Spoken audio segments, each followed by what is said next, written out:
All right, guys, we're going to go ahead and get started now. Real quick, I just wanted to mention that there is a chat box on the right side of your screen there. If you have any questions at all about the subject we're talking about today or anything regarding repair shop websites in general, please just ask and I will be certain to follow up with you as soon as I can after our webinar here. Okay, that being said, my name is Matt Stevens and I am with Repair Shop Websites, and today I'm going to be sharing some best practices on keeping your shop data, including your customer data, secure. So first, let's go over a few facts about why it's so important to keep this data secure. Take a minute to think about what situation you'd be in if you arrived at your shop and someone had stolen your shop computers. Or maybe if you keep your customer data on paper, your filing cabinet is gone. How would you handle that situation? Could you get through your day of repairs while also getting your computer systems back the way they were? How would you go about restoring the data you lost? Would you have time to consider, would you have to consider shutting down your business? If that's making your heart race a bit, don't worry. Now, we've got some tips that'll help you recover from this should it ever happen. They'll also keep your customers' data safer, so you won't be a source of a data breach. This is really important because the data breach is one surefire way to lose a customer's trust. So we'll be talking about answering three important questions today. The first is determining what data you have. What information do you need to keep your customer relationships intact? What information would really hurt your customers and your reputation if it was stolen from your shop? Next, how do you protect that data? Data theft happens more than you'd expect, even to small businesses. And finally, we'll talk about the 2 copies rule and what you can do to prevent your data from being irreplaceably lost and how to avoid that nightmare scenario I mentioned a minute ago. So the first step is to identify and locate the information your shop possesses. This seems pretty easy. Most shops can collect customer data, customer vehicle data, and repair history, probably with some notes about your conversations with those customers. Most of the time, this information is stored in a shop management system, maybe Mitchell 1, maybe AllData, RO Writer for a few examples, and it's worth taking this process a couple more layers deep. For example, is your shop management system storing that data locally, or is that storing that data somewhere outside your shop over the internet? It's actually likely to be better protected if it's stored outside of your shop. Companies who provide that type of product are big businesses that typically invest heavily in technology to protect your data, because if they experience a data breach, their business is toast. Who would ever use that service again? A quick note about credit cards. When we ask our own customers about what they do with customer information, the vast majority of them were quick to say they don't store credit card information.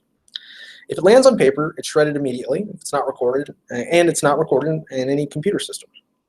This is good practice. There are all sorts of rules and guidelines you have to follow to keep credit card numbers on file, including computer encryption of the data.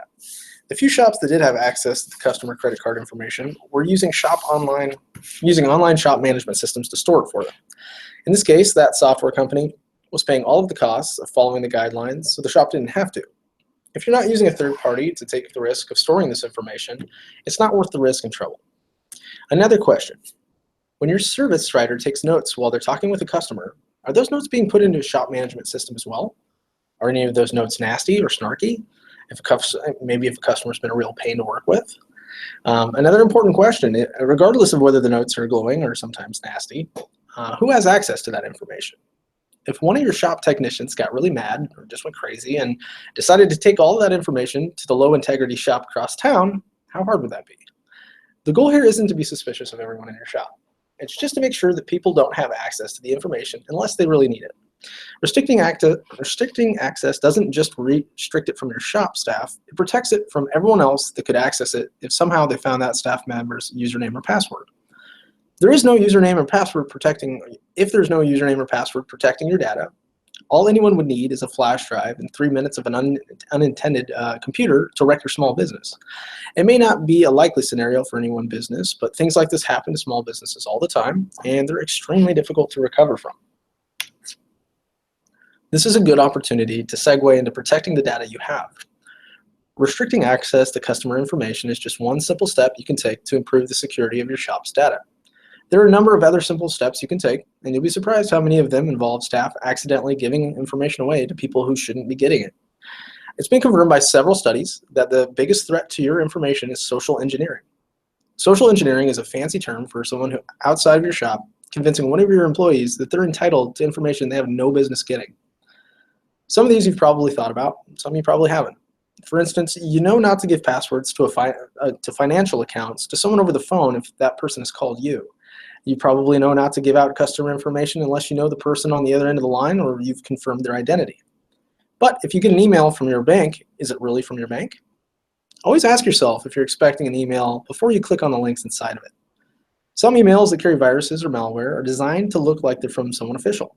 For instance, UPS telling you that a package couldn't be delivered, or Amazon telling you that you need to confirm information before they will deliver something. If you click on these links in the fake emails, it'll install viruses or ransomware.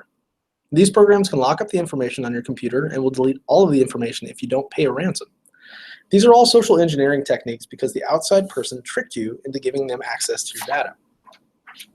Here are a few tips for passwords, which are especially important if you store customer data electronically. If your service providers or technicians use passwords to access customer data, make sure they know not to share these with anyone. If they have had to share it with anyone or someone like a computer technician that came in and did repairs, always to change it immediately after they're done. And if an employee leaves your company, make sure to get rid of their user accounts. The more passwords that are floating around, the more trouble that can happen. Some companies recommend that everyone changes their passwords every 3 to 6 months. In many cases, people will use the same password for everything. And if one of these places gets hacked, their password forever is floating around the internet. Changing passwords regularly prevents this behavior. The problem with all of these password changes is that people get frustrated of never knowing the most recent password and just write it on a sticky note next to their computer. That's a security disaster waiting to happen. So pick a policy that keeps your password difficult to guess, but not impossible to remember.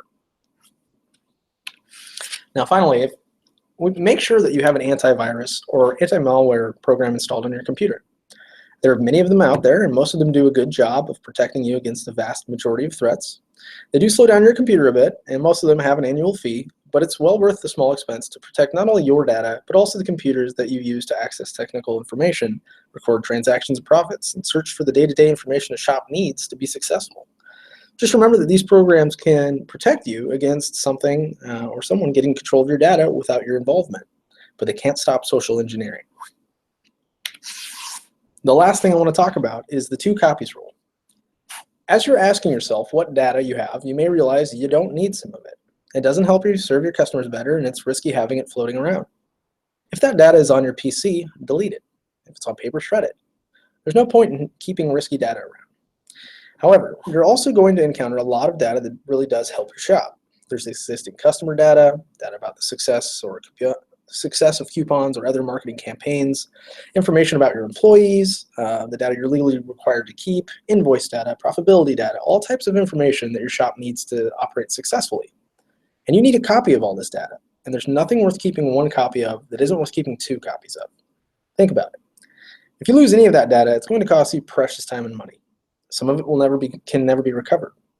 Whether you keep it on paper or on your computer, you don't want an unfortunately positioned shop fire or even a coffee spill to cause that much trouble. If the data is stored online through shop management system or an HR application, there's a good chance it's already being backed up in an alternate location, but there's no guarantee. Talk with your software provider and make sure it's being backed up. If the data is stored on your computer, you really should back this data up. You could buy an external hard drive and back it up to this, and this would provide a copy if your computer died. However, if a lightning strike takes out your computer, it's probably going to hit that external drive as well. That kind of defeats the purpose of having that second copy. Some services, such as Carbonite, back up your data online each day. This way, if your computers get stolen or fried, you can restore the information on your new computers. That's going to make a life tough for a few days, but while you get your new computers set up, but that's better than a few years. If you store customer information on paper, there's a whole lot more work involved in making a backup, unless you've been doing that all along. For the really valuable information, however, it's still worth the effort. If you've got information that you can't live without, don't leave it on 1 sheet of paper. So in closing, data theft can cause major reputational damage to your shop, and data loss can cause major damage to your bottom line. Either can also cause you to be subjected to fines and lawsuits. This makes it important to protect your data that your shop really needs and to discard the data you don't see much benefit from. You should take some time to inventory your data and ask yourself where it's being stored, who has access to it, and where the second copy of the data is located if the first copy gets unexpectedly destroyed. If you have this information documented, You'll be prepared for any coffee spills, computer failures, or shop fires that may have unfortunately come your way. You should also train your staff on basic security measures. Don't give passwords out. Change them from time to time. Don't make them easy to guess. Don't click on viruses masquerading as legitimate emails. And please don't give our personally identifying information to just anyone that calls into the shop. Last but not least, make sure your computers are running antivirus or anti-malware software. If something goes bad and does make it through your computer, this will let you know and will likely keep it from knocking down every computer in your shop. But before I close out completely here, a little bit about us here at Repair Shop Websites. We have been providing customers, we've been providing websites exclusively for the automotive shops for the last 13 years, and we have more than 1,900 customers in all 50 states and Canada. Our focus is on building a web presence that attracts the exact types of businesses you'd like to see, whether that's general automotive, brand specific, or specialized repairs. Some of the biggest names in the auto repair business have chosen to partner with us to help their shops increase business, including AC Delco, Parts Plus, and even Auto Plus. And we've never relied on contracts to keep our customers. We rely on our customer service, and you can call as much as you'd like or ask for as many changes as you'd like at your site at no additional charge. I hope this has been helpful for you as you work to keep your customer information and your shop's reputation secure. If you do have any questions about anything I've covered, you can contact me using the contact information provided on your screen. We offer one of these webinars each month, so stay tuned for another Repair Shop Websites webinar next month. That being said, have a great day. And again, if you have any questions, please just contact me or leave a question in the chat box here, and I will be sure to follow up with you shortly. Thanks a lot, everybody.